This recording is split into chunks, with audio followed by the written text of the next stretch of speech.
Our presentation is on the Safavid Empire. The majority of the empire believed in Shi'ism, which was the opposing view of their neighbors, the Ottomans. Unlike the Sunni, Shi'ism is a belief that leadership over the Muslim world should be passed down through hereditary succession. They worshipped in mosque, and to this day, some of the ancient mosques made during the Safavid Empire still stand.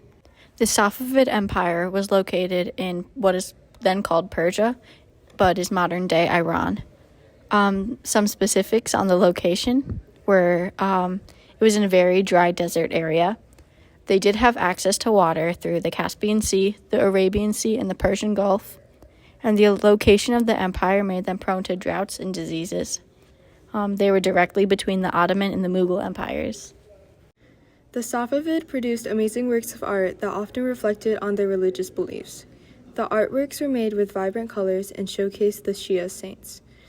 The best artists traveled across the empire to the royal workshop in Tabriz. Music was banned due to religious reasons,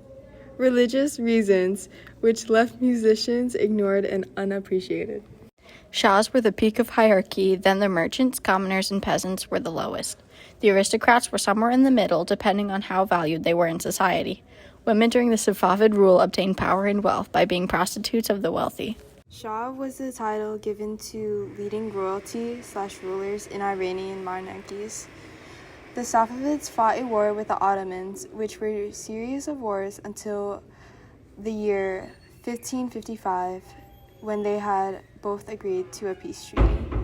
Main imports were textiles from Europe, which were wool, textiles from Gujarat, which were cotton, and then spices, metals, coffee, and sugar. Main imports: Europe sought for mostly silk, textiles, and Iranian carpets, but they had also traded along the Silk Road. Other exports traded were pearls, goat hair, and horses. What made the Safavid Empire great? The Safavids made a huge impact on the Shi'ism religion, even making it the official religion of Persia. They capitalized on transit trade, obtaining items from far areas that also benefited them in their knowledge, culture, religion, and etc. The army had used gunpowder in their military tactics, which allowed them to expand and protect their territory in a more effective way. The Safavid Empire fell due to corruption, invasion, and communication issues. For the corruption, it was mostly power-hungry rulers, specifically Abbas I, who killed his own sons to stay in power and blinded townspeople. They were invaded by small Afghan tribes and the Sunni Ottomans. Their communication was progressively weakening with the distant provinces.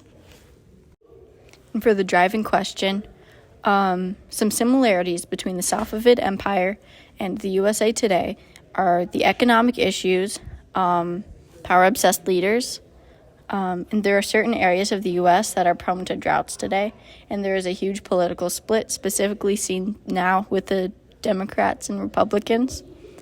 Some differences would be the U.S. is not currently really being invaded, and the U.S. communication isn't terrible. It's not great, but it's not as bad as the Safavids.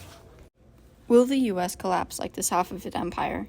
We are certain the country will. The similarities between the U.S. now and the Safavid Empire's decline are striking.